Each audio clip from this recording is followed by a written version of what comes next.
Ao longo da história, Deus levantou homens que não buscavam aplausos, mas carregavam uma presença.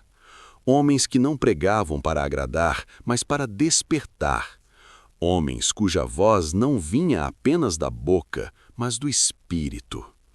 Hoje, você vai conhecer a história de Charles Finney, um homem marcado por uma unção que confrontava corações e transformava cidades.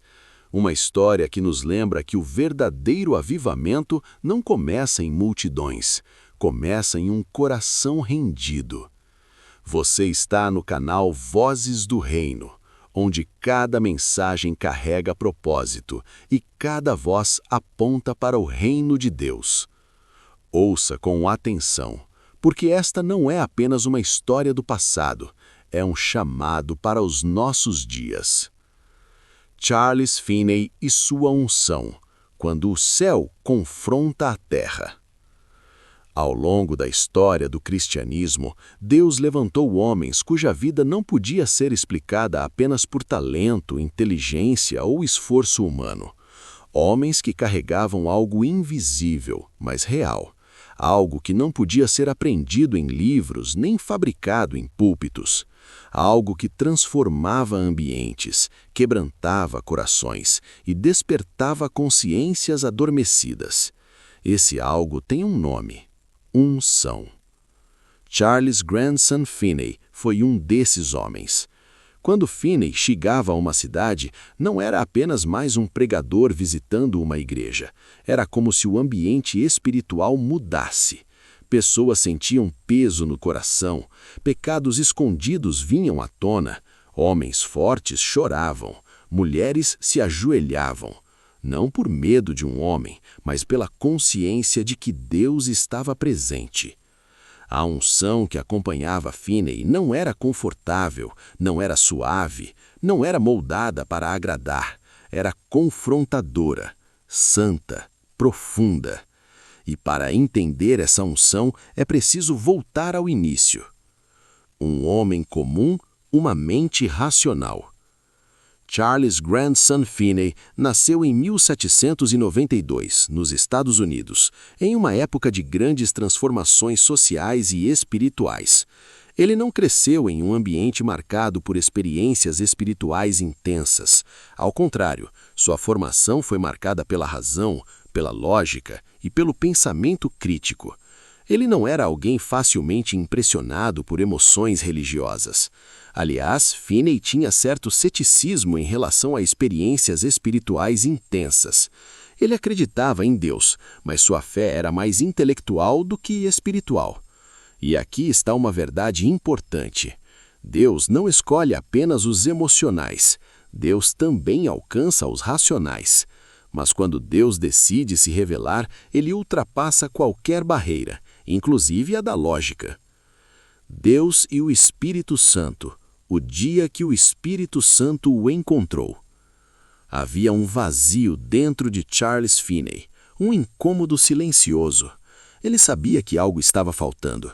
Conhecia conceitos cristãos, mas não conhecia o poder de Deus de forma pessoal. Em um dia decisivo, profundamente inquieto, Finney decidiu buscar a Deus. Ele foi para um bosque, longe de pessoas, longe de ruídos, longe de distrações. Não sabia exatamente o que dizer, nem como orar, mas sabia que precisava de algo real. Ali, sozinho, ele fez uma oração simples e sincera. Mais tarde, ao retornar para seu escritório, algo aconteceu que mudaria sua vida para sempre. Finney descreveu que o Espírito Santo veio sobre ele com poder. Não foi algo suave, não foi algo discreto. Ele sentiu ondas do amor de Deus passando por sua alma e por seu corpo. Uma presença tão intensa que ele precisou pedir que cessasse, pois sentia que não suportaria fisicamente. Aquele homem racional, treinado na lógica, foi completamente dominado pela presença de Deus. Não era teoria, não era religião, era encontro. Naquele momento, Charles Finney entendeu que o cristianismo não é apenas um sistema moral, é uma realidade espiritual viva. Ele não apenas creu em Deus, ele foi visitado por Deus. Ali nascia a unção, o nascimento de um ministério confrontador. Depois desse encontro, Charles Finney nunca mais foi o mesmo. Sua visão sobre Deus, sobre o homem e sobre o Evangelho mudou radicalmente.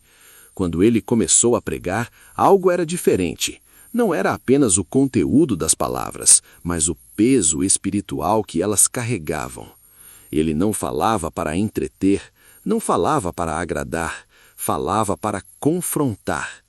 Finney cria que o Evangelho verdadeiro confronta o pecado antes de confortar o pecador. Ele acreditava que não há avivamento sem arrependimento verdadeiro.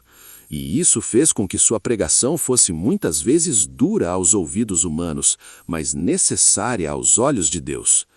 Quando Finney pregava, as pessoas sentiam convicção profunda de pecado.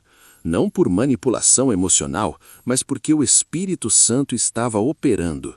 Homens confessavam pecados publicamente, famílias eram restauradas, vidas completamente destruídas eram transformadas. A unção que acompanhava Finney não produzia espetáculo, produzia quebrantinho. A unção que transformava cidades. O ministério de Finney não impactava apenas indivíduos, ele impactava cidades inteiras. Há registros históricos que durante os avivamentos associados a seu ministério, bares fechavam por falta de clientes, casas de jogos encerravam atividades, crimes diminuíam drasticamente. E isso revela uma verdade poderosa. Quando a unção é real, ela ultrapassa as paredes da igreja. Finney não buscava estatísticas, não buscava fama, buscava fidelidade. Ele acreditava que Deus ainda desejava agir com poder, assim como nos tempos bíblicos, que o avivamento não era um evento do passado, mas uma possibilidade presente. Mas havia um preço. Vida secreta, poder público. A unção que acompanhava Finney não era fabricada no púlpito, ela nascia no secreto. Ele passava longas horas em oração, buscava constantemente a presença de Deus, examinava seu próprio coração, confessava pecados, vivia em vigilância espiritual. Finney acreditava que a unção não substitui a santidade, ela exige santidade. Ele dizia que muitos queriam o poder de Deus, mas não queriam abandonar o pecado escondido. Queriam resultados, mas não queriam rendição. E por isso ele era tão confrontador. Sua vida pessoal sustentava sua vida pública. Críticas, oposição e fidelidade. Como todo homem verdadeiramente ungido, Finney enfrentou críticas. Muitos líderes religiosos o acusaram de ser radical demais, emocional demais, ousado demais.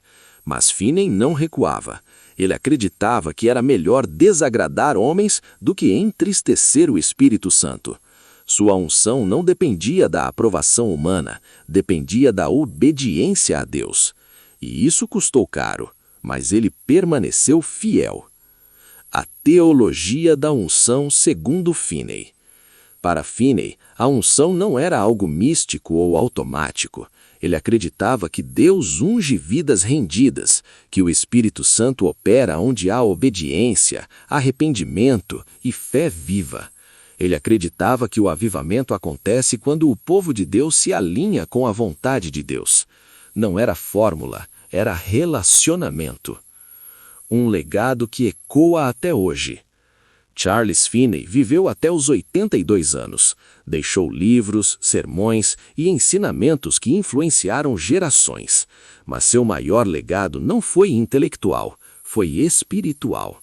Ele provou que Deus ainda unge homens comuns para fazer coisas extraordinárias. Em tempos de muito barulho e pouco poder, a história de Charles Finney ecoa como um chamado urgente, um chamado ao arrependimento, um chamado à santidade, um chamado a buscar a presença de Deus acima de tudo. Então, se esta mensagem falou com você, não ignore o que o Espírito está fazendo em seu coração. A história de Charles Finney nos lembra que Deus ainda procura homens e mulheres dispostos a viver uma fé verdadeira. Não uma fé confortável, mas uma fé que transforma. Se você deseja continuar ouvindo mensagens que despertam, fortalecem e apontam para o reino de Deus, inscreva-se no canal Vozes do Reino. Deixe o seu like, isso ajuda esta mensagem a alcançar outras vidas. Ative o sino para não perder nenhum conteúdo novo e compartilhe este vídeo com alguém que precisa ouvir esta palavra hoje. Aqui, cada voz tem um propósito, cada mensagem carrega um chamado e tudo é para a glória de Deus. Que o reino fale, que o Espírito conduza e que sua vida seja transformada.